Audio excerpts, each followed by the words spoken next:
Hello, today I am starting the new class. The topic of new class is application of Gauss theorem. Application of Gauss theorem. Gauss theorem को हम लोग ने पढ़ा है.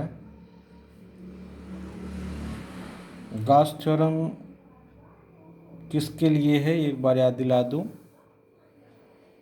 Gauss theorem when a body is charged, then the total electric flux will be equal to 1 upon epsilon 0 times of the total charge of the body. अब हम लोग Gauss theorem की हेल्प से इलेक्ट्रिक फील्ड कैलकुलेशन निकालेंगे. 3 cases आपकी syllabus में हैं. पहला जो है electric field for straight line charged conductor. एक ऐसे कंडक्टर के लिए इलेक्ट्रिक फील्ड निकालेंगे जो स्ट्रेट है और चार्ज्ड है. जैसे मान लो ये वायर है, यहाँ देखिए ये वायर है. ये वायर को हमने पॉजिटिवली चार्ज कर दिया. ये वायर बहुत लंबा है लेकिन अपनी सुविधा के लिए हम इसको एल लेंथ ले रहे हैं.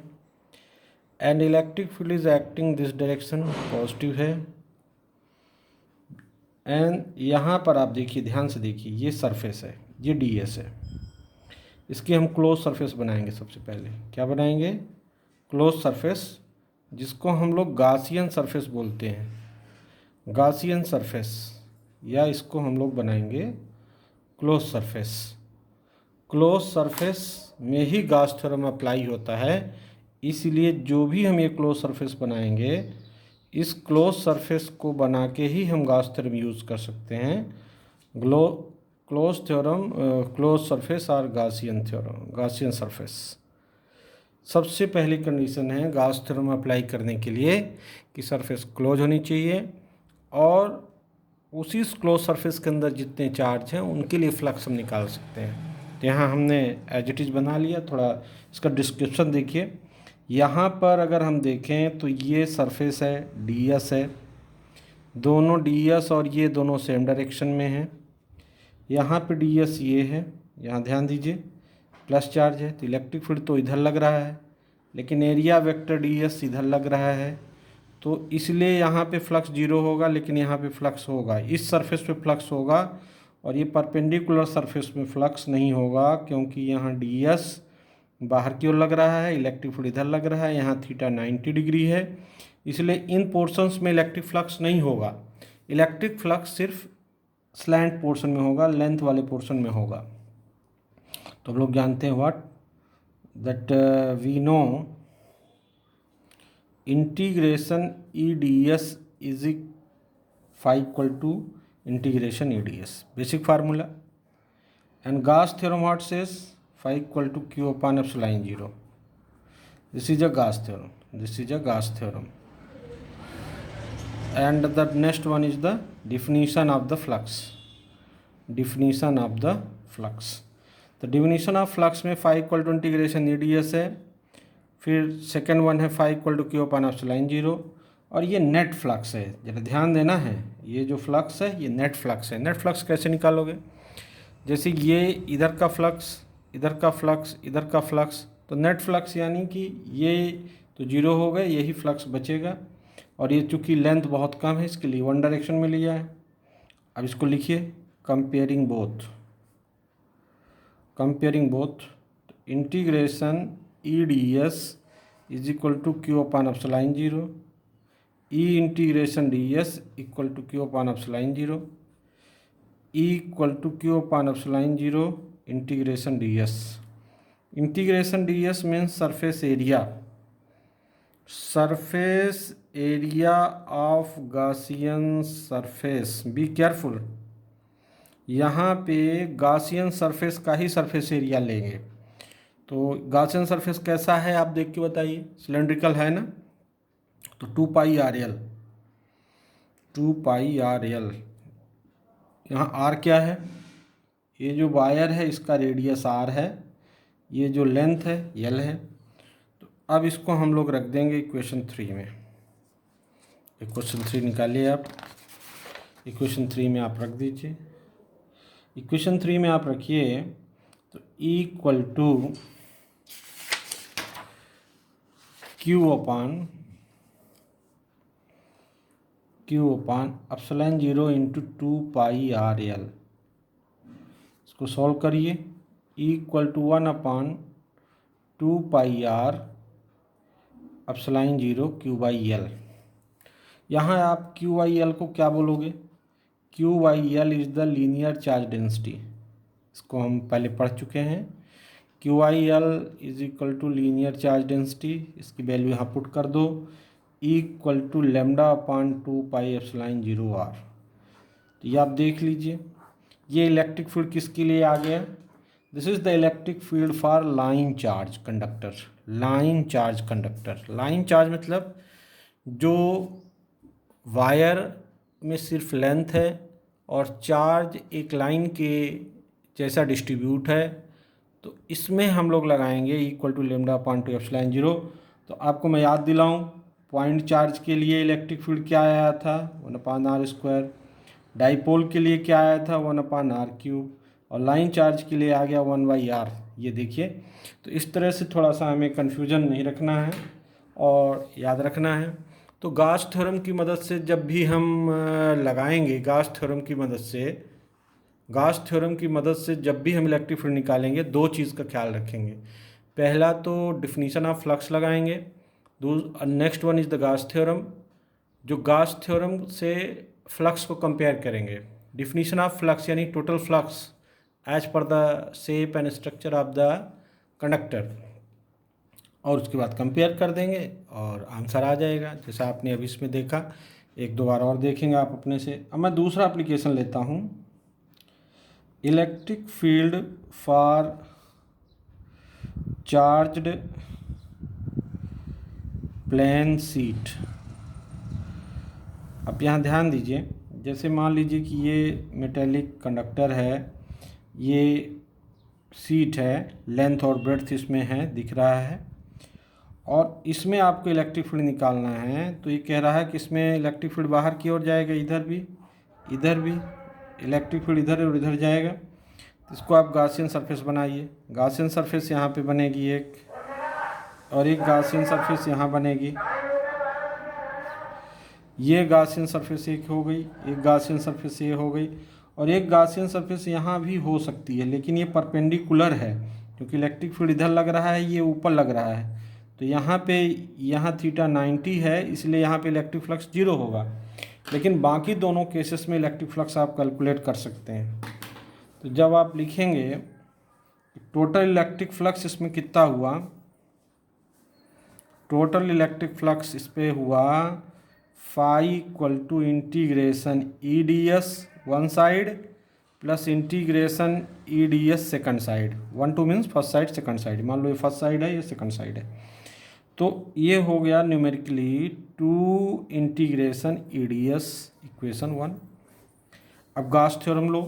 What Gauss theorem says? From Gauss theorem phi equal to Q upon epsilon 0। Now comparing equation 1 and 2। अब इक्वेशन 1 और 2 को कंपेयर करो। Comparing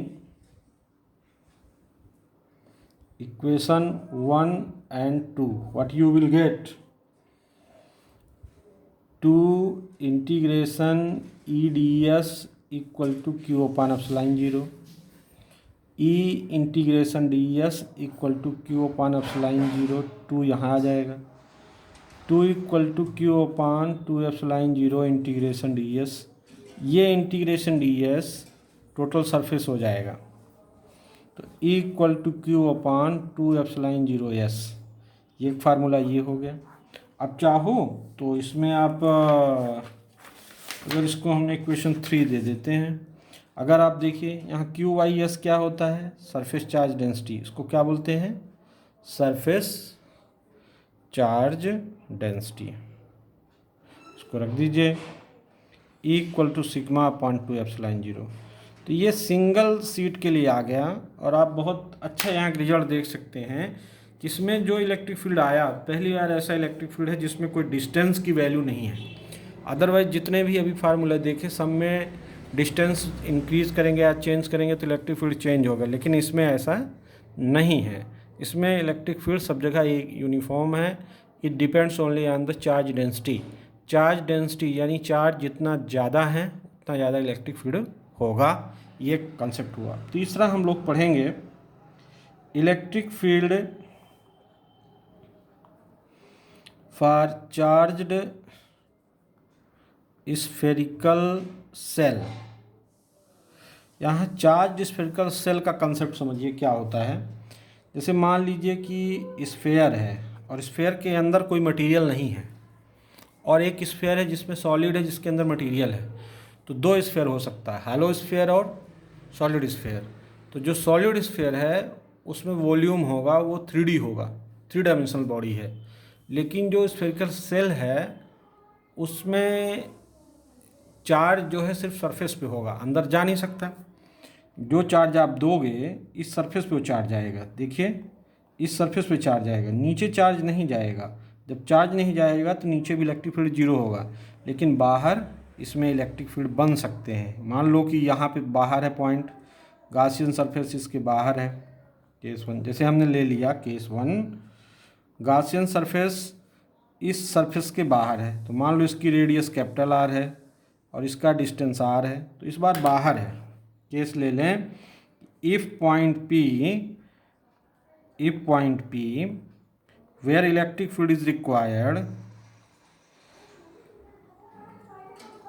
is outside,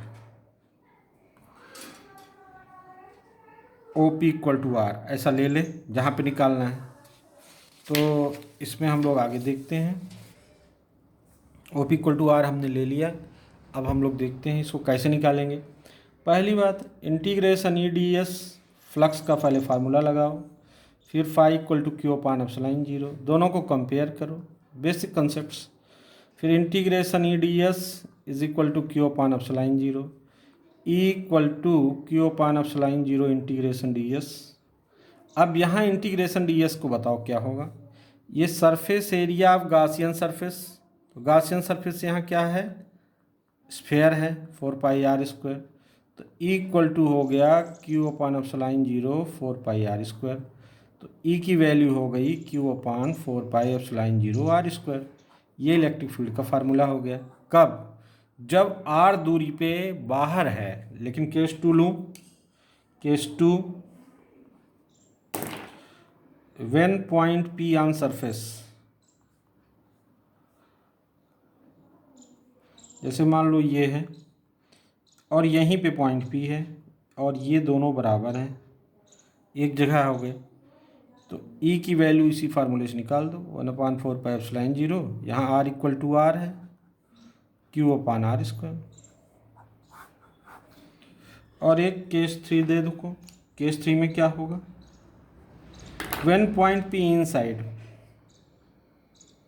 when point P is inside. अगर मान लो पॉइंट P इनसाइड है तो जैसे यहाँ पे है पॉइंट P, थोड़ी देख लीजिए, ये सेंटर है, ये P है, तो यहाँ तो Q 0 होगा, इलेक्ट्रिक फील्ड 0 होगा। तो यहाँ पे हम लोग ने देखा कि 3 अलग अलग केसेस में इलेक्ट्रिक फील्ड कैसे चेंज हो रहा है और उसको हम लोग कैसे निकालेंगे, ये चीज़ आपने देखा। अब मैं आपको एक चीज़ और बताऊँ, अगर इलेक्ट्रिक फील्ड का डिस्ट्रीब्यूशन देखा जाए कि इसका डिस्ट्रीब्यूशन कैसे है, तो इसको एक ग्राफ से देखिए। जैसे मान लीजिए ये R है, यहाँ पे सेंटर है और यहाँ इलेक्ट्रिक फील्ड है और ये सरफेस है, मान लो कि ये सरफेस है और ये सरफेस के बाहर है। तो कहता है कि सरफेस तक तो कोई इलेक्ट्रिक फील्ड होगा नहीं, यहाँ पे इलेक्ट्रिक फील्ड मैक्सिमम है, फिर इलेक्ट्रिक फील्ड नीचे की ओर जाएगा, यानी कि यहाँ इलेक्ट्रिक फील्ड 0 है और यहाँ इलेक्ट्रिक फील्ड 1/r² है। यहाँ इलेक्ट्रिक फील्ड मैक्सिमम है। कहाँ पर इलेक्ट्रिक फील्ड मैक्सिमम है, सरफेस पे है। तो ये जो है तो electric field for spherical shell के लिए है। स्फेरिकल सेल जहाँ पे इलेक्ट्रिक फील्ड 0 होता है, जैसे मान लो इस सेल में यहाँ इलेक्ट्रिक फील्ड 0 है, तो इस कंसेप्ट को हम लोग बोलते हैं इलेक्ट्रोस्टैटिक शील्डिंग। इसको क्या बोलते हैं? Electrostatic shielding. थोड़ा बुक में देखिएगा आप। What is the electrostatic shielding? When in any spherical cell or any cavity or any hollow material, charge is zero. Charge is zero means electric field is zero, and when electric field is zero, electric flux may be zero. In that case, such condition is called electrostatic shielding. अब हम आपको देखिए, फार आपके syllabus में नहीं है लेकिन थोड़ा देख लीजिए। स्फेरिकल सॉलिड स्फीयर के लिए अगर आपको देखा जाए कि सॉलिड स्फीयर के लिए क्या ये वेरी करेगा, यही डायग्राम। तो सॉलिड स्फीयर में इलेक्ट्रिक फील्ड अंदर जीरो नहीं होता, उसमें कुछ इस तरह से आता है। देखिएगा, जैसा कि आपने पहले पढ़ा है कि ये सरफेस हुआ, सरफेस, और ये सरफेस के आगे। तो यहाँ जो इलेक्ट्रिक फील्ड है डायरेक्टली प्रोपोर्शनल टू आर है। यहाँ इलेक्ट्रिक फील्ड 1/r² है, यहाँ इलेक्ट्रिक फील्ड मैक्सिमम है। तो दो केसेस हैं। ये जो आप पढ़े हो ये सॉलिड के लिए है, यहाँ मटेरियल है, यहाँ मटेरियल है। तो यहाँ Q is not equal to zero, E is not equal to zero, phi is not equal to zero. लेकिन जहाँ पर हमने ये वाला केस बता रहे हैं आपको, इधर देख लीजिए, ये हालो है। हालो है तो अंदर चार्ज जीरो है, इलेक्ट्रिक फील्ड जीरो है, फ्लक्स जीरो है। फ्लक्स क्यों जीरो हुआ? क्योंकि phi equal to Q/ε zero, Q zero तो फ्लक्स जीरो। तो ये दोनों केसेस को आपको कंपेयर करना है, दोनों चीज़ें को देखना है। और इस तरह से जो हमारी गाउस थ्योरम है, गाउस थ्योरम हम अप्लाई करते हैं तो एक क्लोज सरफेस बनाते हैं, उस क्लोज सरफेस में ही डिफिनीशन यानी नेट फ्लक्स और गाउस थ्योरम दोनों को कंपेयर करके ई निकालते हैं, और ds की वैल्यू गॉसियन सरफेस से हम लोग निकाल लेते हैं। तो आपका ये चैप्टर का आखिरी क्वेश्चन कंप्लीट हुआ। ये चैप्टर 1 का आखिरी पोर्शन था, एप्लीकेशन ऑफ गाउस थ्योरम। हम उम्मीद करते हैं आप जो है पूरा चैप्टर पढ़ लिए होंगे, और ये चैप्टर जब कंप्लीट होगा तो अब हम एक अगली क्लास लेंगे जिसमें हम न्यूमेरिकल प्रॉब्लम्स को देखेंगे, और इसके बाद एक न्यूमेरिकल प्रॉब्लम हम शीट देंगे करने के लिए, जिसमें आपको सिर्फ न्यूमेरिकल प्रॉब्लम होंगे, आप उनको सॉल्व करेंगे, उनका आंसर हमसे शेयर करेंगे। तो सबसे ज़रूरी अब चीज़ है कि एक चैप्टर कंप्लीट हो गया, उनके हमने नोट्स भी आपको दे दिए हैं। वो नोट्स को होमवर्क कॉपी में लिखिए डेट वाइज, और वो होमवर्क हमको दिखाइएगा जब स्कूल रीओपन होगी। हम उस होमवर्क